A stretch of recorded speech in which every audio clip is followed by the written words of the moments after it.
Human immune system जो कि दो चीज़ों से बना होता है, ठीक है ना। एक प्राइमरी लिम्फॉइड ऑर्गन और एक secondary lymphoid organ. Primary lymphoid organ में हमने क्या देखा था, जहाँ पर क्या होता है, एक तो उत्पत्ति होती है कोशिकाओं की लिम्फोसाइट्स की, और क्या होता है उनका परिपक्वन होता है। और फिर सेकेंडरी जो हमारा लिम्फॉइड ऑर्गन है, वहाँ पर परिपक्वन के बाद क्या होता है, उनका प्रचुरोद्भवन यानी प्रोलिफरेशन, उन्हें भेजा जाता है अलग अलग जगह पर रोगों को मारने के लिए, जो एंटीजन आने वाले हैं, ठीक है ना, रोगाणुओं को।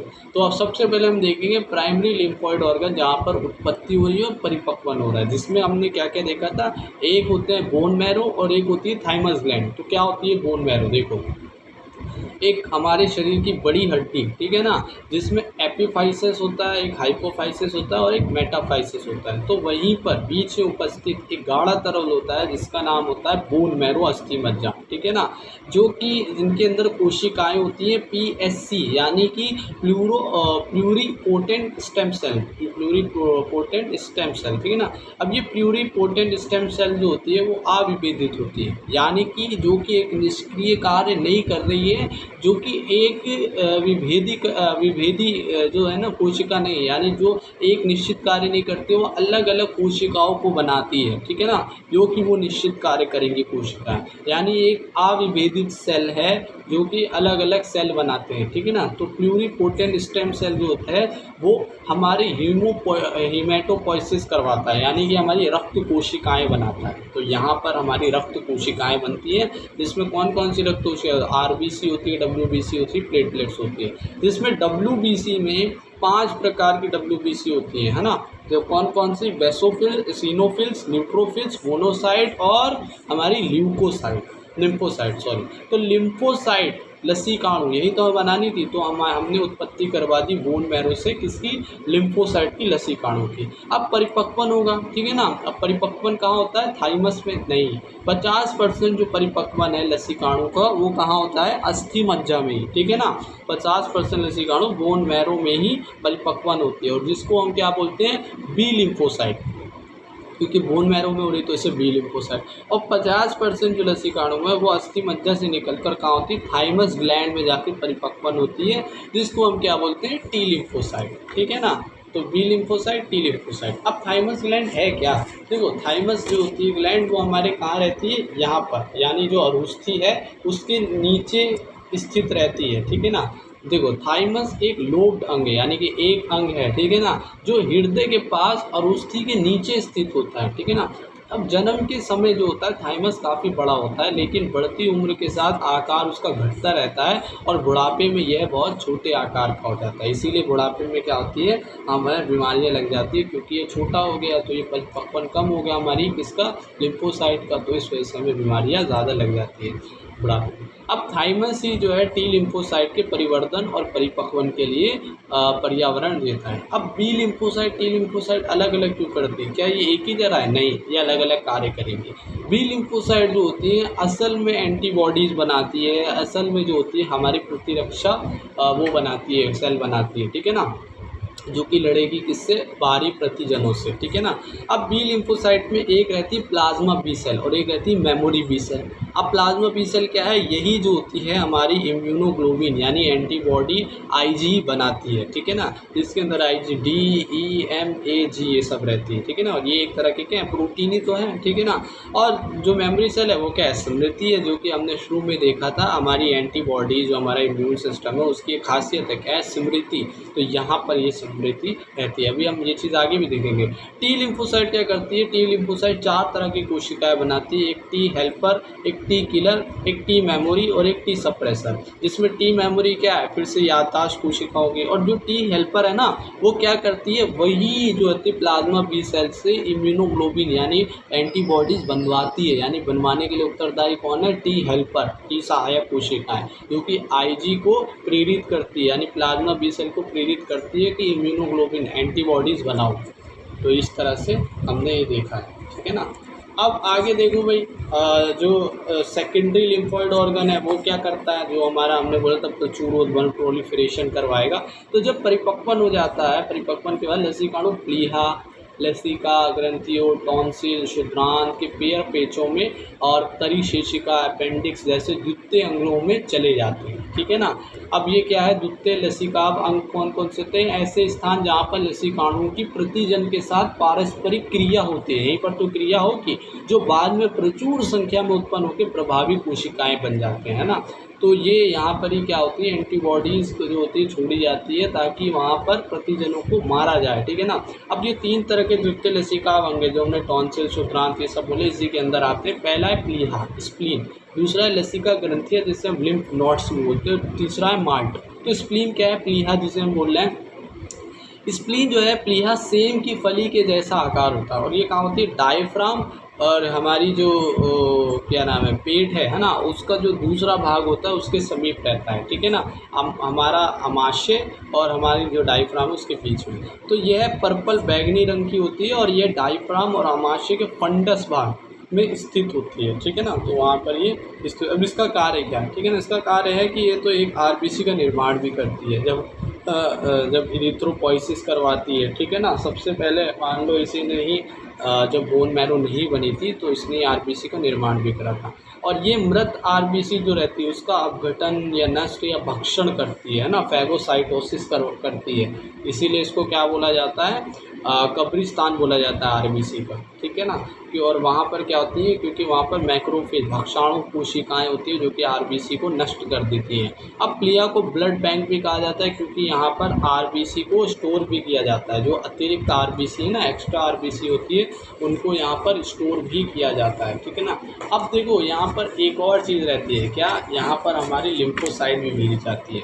भक्षाणु के साथ लसिकाणु लिम्फोसाइट भी होती है जो कि रुधिर में आए प्रतिजन को फंसाकर रुधिर निस्यंदन के रूप में काम करते हैं। ठीक है ना। तो यहाँ पर जो रुधिर में आए प्रतिजन है उनको नष्ट करने का काम भी यहाँ पर होता है। अब दूसरी है लसिका ग्रंथियाँ, लिम्फ नोड्स। ये क्या है? यह छोटी ठोस संरचना होती है जो लसिका तंत्र पर भिन्न भिन्न स्थलों पर स्थित होती है। यानी लिम्फोनॉइड एक तरह की गांठें होती है जो कि कहाँ होती है? जो हमारे लिम्फेट जो हमारा पूरा लिम्फ क्या नाम है उसका, लिम्फेटिक जो सिस्टम है ना, वहाँ पर ये स्थित होती है भिन्न भिन्न स्थलों पर। यहाँ पर जो सूक्ष्म जीव होते हैं या दूसरे प्रतिजन लसिका और ऊतक तरल में आ जाते हैं, लसिका ग्रंथियाँ उन्हें फंसा लेती है। जैसे कि हमारी ये नहीं है जो टॉन्सिल होते हैं, है ना, और भी बहुत सारी जगहों पर ये फूली हुई संरचना होती है, लसिका फूल जाती है। जहाँ पर क्या होता है, फूल गई तो वहाँ पर प्रतिजन क्या है, रुक सकते हैं, और जब प्रतिजन आएंगे तो इन्हें क्या हो जाएगा, वहाँ पर आके यानी एंटीबॉडीज़ को वहाँ पर आके उन्हें मारने का काम होता है। ठीक है ना, फंसाकर जो उस ऊतक तरल में फंस गए। तो लसिका ग्रंथियों में फंसे प्रतिजन वहाँ मौजूद लसिकाणुओं के संक्रियण और प्रतिरक्षा अनुक्रिया के लिए उत्तरदायी होते हैं। ठीक है ना। तो ये हमारी क्या हो गई है, टॉन्सिल, और इसमें आ गए लिम्फ नोड्स में। अब हमारी लास्ट है माल्ट। ठीक है ना, जिसके फुल फॉर्म होता है म्यूकोसल एसोसिएटेड लिम्फोइड टिश्यू। ठीक है ना। तो ये एक तरह के लसिकाभ ऊतक हैं माल्ट। ठीक है ना। श्लेष्मा संबंध है, यानी कि श्लेष्मा होंगी, वहाँ पर म्यूकस होगा। ठीक है ना। तो एक तरह के ऊतक हैं जो कि 50% काम कर रहे हैं हमारे लिम्फॉइड ऑर्गन की, यही 50% काम बना रहे हैं। यानी लसिकाभ ऊतक जो है मानव शरीर का 50% अंग यहाँ होता है। ठीक है ना। क्यों? क्योंकि यहाँ ये कहाँ पर होते हैं हमारे, ये जो हमारा श्वसन पथ, जनांग, जो हमारा तंत्र है, अंग है, वो है ना, क्या नाम है, पथ है ना, जनन मूत्र पथ, और हमारी आमाशय में, क्योंकि सबसे ज़्यादा जो प्रतिजन है वो कहाँ पर हमें लग सकते हैं, आमाशय में, श्वसन पथ में, जनन मूत्र पथ में, ऐसे पथों में। तो वहाँ पर क्या होता है, एक म्यूकोसल एसोसिएटेड लिम्फोइड टिश्यू होते हैं, माल्ट होती है। ठीक है ना। यह हमारे प्रमुख पथों जैसे श्वसन, पाचन और जनन मूत्र पथ के आस्तरों यानी लाइनिंग के भीतर रहते हैं। अंदर की जो सबसे ज़्यादा लाइनिंग होती है, चार जो होती है वो परत होती है। ठीक है ना। जो अंदर की सबसे ज़्यादा परत होती है, जो लेयर होती है, वहाँ पर लसिकाभ ऊतक होते हैं, यानी कि पेयर पैचेस के रूप में स्थित होते हैं, पेयर पैचेस जिन्हें बोलते हैं। ठीक है ना।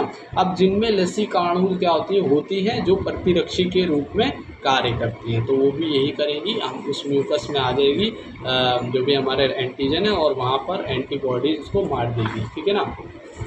अब हम देखेंगे टॉपिक इम्यूनिटी। ठीक है ना, इम्यूनिटी क्या है? इम्यूनिटी वो होती है कि जो परपोषी हैं, जो हम होस्ट हैं, ठीक है ना, कि रोग कारक जीवों से लड़ने की क्षमता जो प्रतिरक्षा तंत्र हमें देता है, इसी को प्रतिरक्षा यानी इम्यूनिटी कहते हैं। ठीक है ना, और ये दो प्रकार की इम्यूनिटी होती है, एक सहज प्रतिरक्षा इन्नेट इम्यूनिटी और एक होती है उपार्जित प्रतिरक्षा एक्वायर्ड इम्यूनिटी। ठीक है ना, ये इम्यूनिटी जो होती है वो हमें रोगों से लड़ने की क्या होती है, क्षमता होती है, जो कि हमारा इम्यून सिस्टम पूरा बनाता है ना, जैसे हमारे ऑर्गन, तो इसी को हम क्या बोलते हैं, इम्यूनिटी बोलते हैं। अब इन्नेट इम्यूनिटी क्या होती है? वह प्रतिरक्षा जो जन्मजात यानी बाय बर्थ होती है, जैसे कि क्या, त्वचा, आमाशय में जैसे HCl हो गया, हमारे आंसू हो गए, है ना, और भी जैसी चीज़ें, है ना, तो ये क्या है, यह हमारी जन्मजात प्रतिरक्षा होती है। और यह अपशिष्ट जो होती है, यानी ये अविशिष्ट होती है रक्षा, यानी कि एक तरह से नॉन स्पेसिफिक होती है, किसी विशेष प्रतिजन के खिलाफ नहीं काम करती है, हर किसी के लिए एक ही लागू होती है।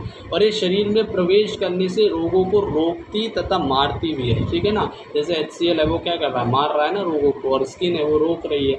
तो ये 4 प्रकार की होती है। एक होती है शारीरिक रोध, फिजिकल बैरियर, एक होता है कायिक की रोध यानी फिजियोलॉजिकल बैरियर, और एक होता है कोशिकीय रोध सेलुलर बैरियर, और एक साइटोकाइन रोध यानी साइटोकाइन बैरियर। तो क्या क्या चीज़ें होती हैं ये हम देखेंगे। पहला है शारीरिक अवरोधक यानी बैरियर, क्या नाम है, फिजिकल बैरियर। ठीक है ना, जैसे कि इसके इन सब के एग्जाम्पल देखते हैं, जैसे कि त्वचा है ना, ये क्या है, शारीरिक है, यानी कि हमें शरीर से रोक रही है बाहर। अब श्लेष्मा म्यूकोसा स्तर होती है, जो हमने अभी बात करी है ना, जो हमारी लाइनिंग होती है, जिसको हम क्या बोल रहे हैं, जिसको हम बोल रहे हैं बियर स्पैचेस, है ना, तो वो भी चीज़ आ गई, जो जनन मूत्र श्वसन पथ और जठरांत्र, यानी कि हमारा आंत्र और हमारा जो क्या नाम है, पेट है, आमाशय, जो जठर रस निकालता है उसे जठरांत्र बोलते हैं। कि श्लेष्मा आलेप कोटिंग होती है, जहाँ से शरीर में घुसने वाले रोगाणुओं को रोकने में सहायता करते हैं। अब दूसरा कायिकीय अवरोध, जो कार्य के साथ साथ रोगाणुओं को मारने का काम करें, उन्हें फिजियोलॉजिकल बैरियर बोलते हैं। जैसे कि आमाशय का अम्ल, वो क्या करता है, कार्य करता है ना, और कार्य के साथ साथ रोगाणुओं को भी मार देता है। उसके बाद मुंह की लार जो होती है वो क्या कार्य करती है, पाचन का कार्य करती है। उसके साथ क्या कहते हैं, एक लाइसोजाइम एंजाइम भी निकाल देती है, जो कि क्या करते हैं, रोगाणुओं की वृद्धि को रोकता है। ऐसे आंसू, हमारी आँख में आंसू, वो भी यही करते हैं, रोगाणुओं और जो धूल के कारण जिसमें रोग हो सकता है उससे हमें बचाते हैं।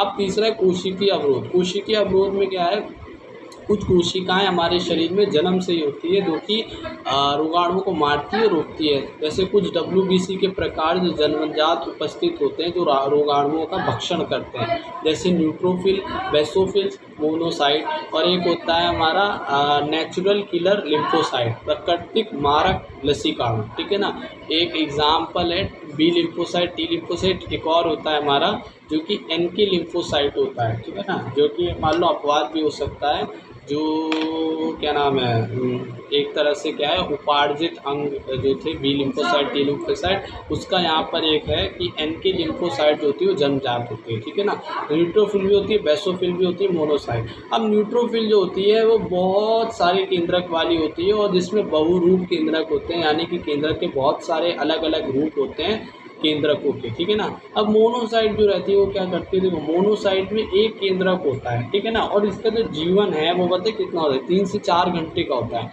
इसलिए हमारा शरीर क्या करता है, इसको मॉडिफाई करता है, मॉडिफिकेशन करता है, इसका रूपांतरण करके इसको मैक्रोफेज बना देता है, यानी कि वृहत भक्षाणु, यानी कि इसको बड़ा कर देता है, और इसका जीवन काल काफ़ी समय तक रहता है। तो ये वृहत भक्षाणु यानी वृहत भक्षाणु भी बोल सकते हैं, मैक्रोफेज बन जाते हैं रूपांतरण होकर। ठीक है ना, उसके बाद साइटोकाइन अवरोध क्या होता है, देखो साइटोकाइन अवरोध वो होता है जब विषाणु हमारे शरीर में प्रवेश करता है और कोशिका को क्या करता है, संक्रमित कर देता है। तो वो एक तरह का प्रोटीन निकालती है, इंटरफेरॉन। क्या निकालती है, इंटरफेरॉन निकालती है, जो कि असंक्रामित कोशिकाओं को बचाता है, यानी जो संदेश भेजता है इंटरफेरॉन छोड़कर कि जो अभी असंक्रामित कोशिकाएं हैं उनको कहते हैं कि तुम तैयार हो जाओ, विषाणु ने संक्रमण कर दिया है, तो वो कोशिकाओं को आगे विषाणु संक्रमण से बचाते हैं। ठीक है ना, अब हम देखेंगे उपार्जित प्रतिरक्षा यानी एक्वायर्ड इम्यूनिटी, जो कि कब आएगी, जब कोई बाहरी रोग आएगा और हमारा शरीर क्या बनाएगा, वो इम्यूनोग्लोबिन यानी B cell, B lymphocyte, T lymphocyte ये सब बनाएंगे, ठीक है ना, उसी को बोलते हैं। यह जन्म के पश्चात निर्मित होती है, ठीक है ना, और यह विशिष्ट प्रतिरक्षा यानी स्पेसिफिक होती है जो विशेष प्रतिजनों के खिलाफ काम करती है। अब जिसमें बी और टी लिम्फोसाइट बनती है जो प्रतिरक्षा एंटीबॉडीज बनाती है जो उपार्जित प्रतिरक्षा का निर्माण करती है ना, यही तो उपार्जित प्रतिरक्षा बना रही है बी और टी लिम्फोसाइट जो कि असल में एंटीबॉडीज यानी एंटीबॉडीज के बारे में हम देखना है। इनमें स्मृति यानी मेमोरी का लक्षण होता है जिसमें प्रथम अनुक्रिया, यहाँ से सवाल आए, ठीक है ना, जिसमें प्रथम अनुक्रिया में निम्न तीव्रता होती है, बाद में जब उसी रोगजनक से क्या होती है, जब क्रिया होती है दोबारा क्योंकि स्मृति आ गई है तो उच्च तीव्रता से उन्हें नष्ट किया जाता है क्योंकि प्रथम मुठभेड़ की स्मृति होती है।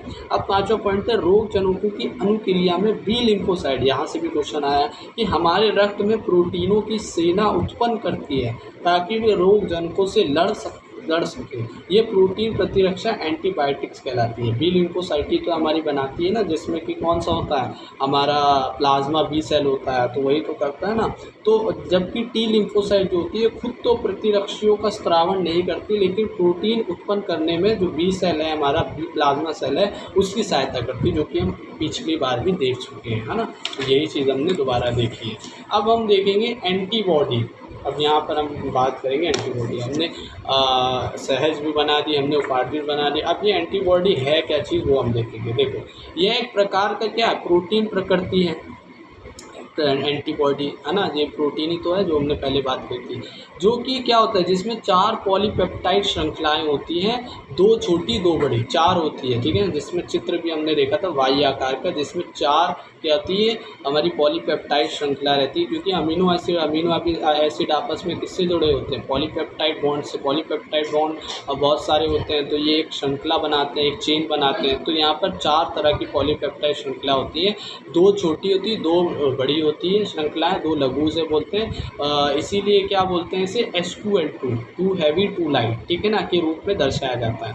अब ये 5 प्रकार की होती है, ठीक है ना, एक IgA या IgD-EMAG इस तरह से हमने याद करा दिमाग से, ठीक है ना।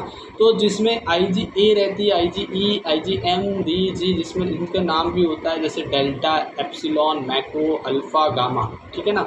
सबसे बड़ी जो रहती है मैक्रो रहती है, जिसमें 5 जो है हमारी एंटीबॉडी जो है H2L2 वाली वो जुड़ी रहती है। उसके बाद जो होती है हमारी क्या होती है क्या नाम है गामा रहती है ना, वो 2 उसमें जुड़ी रहती है इस तरह से।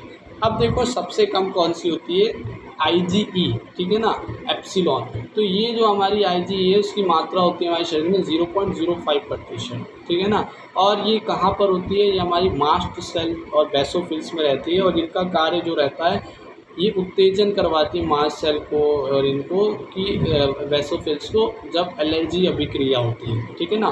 तो जब एलर्जी अभिक्रिया होती है तो परजीवियों से सुरक्षा के लिए इन्हें उत्तेजित करती है। उसके बाद जो मिलती है ना वो होती है हमारी IgM मैक्रो, ठीक है ना।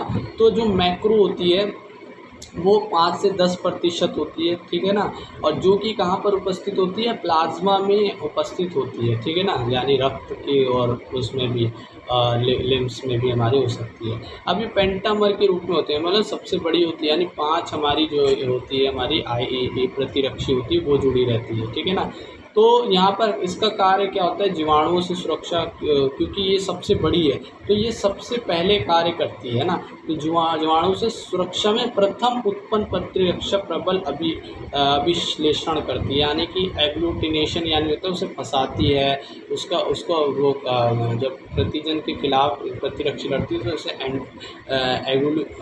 एग्लूटिनेशन बोलते हैं, ठीक है ना। यानी कि सबसे बड़ा वो है भाई खिलाड़ी है, सबसे बड़ा जो योद्धा है, तो उसे सबसे पहले भेजेंगे ना, तो सबसे प्रथम यही जो है सुरक्षा देती है। उसके बाद जो है हमारी वो है IgA, है ना, जिसको हम क्या बोलते हैं, जिसको हम बोलते हैं अल्फ़ा, ठीक है ना। तो ये जो अल्फ़ा है और ये हमारी डेल्टा हो गई, तो ये जो होती है इसकी 10% मात्रा होती है हमारे शरीर में, जो कि कहाँ पर उपस्थित होती है, यानी कि हमें कहाँ से प्राप्त होती है, कोलोस्ट्रम से प्राप्त होती है, यानी जो हम जब पैदा होते हैं तो हम अपनी माँ का दूध पीते हैं, तो पहला दूध होता है जिसको हम क्या बोलते हैं, खीस, कोलोस्ट्रम, तो वहाँ से प्राप्त होती है, और जो कहाँ पर होती है, हमारी श्लेष्मा लार आंसुओं में जाकर उपस्थित होती है। और इसका कार्य भी क्या है, जो श्लेष्मा कलाएँ होती है, वहाँ जो म्यूकस मेम्ब्रेन्स होती है, जो हमने पढ़ी थी पेट की श्वसन पथ की, वहाँ की सतह को सुरक्षा देती है, ठीक है ना। फिर उसके बाद जो है वो है हमारी अच्छा, सबसे कम तो ये वाली थी ना, उसके बाद IgD है ना, जो हमारी डेल्टा है वो 1 से 3% रहती है, 0.05 दी जाती है, ठीक है ना। जिसमें लसिका सेल होती है ना। अच्छा, ये लसिका सेल से सहलगनता होती है, यानी कि लसिका से जुड़ी होती है। क्यों? क्योंकि ये बीटा सेल को सक्रिय करती है, यानी कि यहाँ यही जो अल्फ़ा IgD है, यही तो क्या करवाती है, बीटा सेल को क्या करवाती है, सक्रिय करवाती है कि ये सब बनाओ, है ना। जो हमारी इम्यूनोग्लोबिन है, जैसे कि हमारा क्यों कौन कर रहा था, जो हमारी T हेल्पर सेल थी ना, उसी की तरह मान लो ये है IgD, जो हमारी लसिका सेल में रहती है, और जो लसिका सेल क्या बनाती है, लिम्फोसाइट्स बनाती है, अब मतलब निकालती है, बनाती है एक तरह से। अब जो है IgG लास्ट का है, जो हमारा गामा है, उसकी मात्रा सबसे ज़्यादा रहती है, 75 से 80% हमारे शरीर में रहती है, जो कि हमें कहाँ से प्राप्त होती है, माता की अपरा से प्राप्त होती है, और रक्त और अंतराली द्रव्यों में ये रहती है, ठीक है ना, रक्त और द्रव्यों में रहती है। इसका कार्य क्या रहता है, भ्रूण को क्या होता है, रोग क्षमता, यानी भ्रूण की हिफाजत करना, भक्षण करना रोगों से, ठीक है ना। तो अभी हमने इतनी चीज़ें देखी।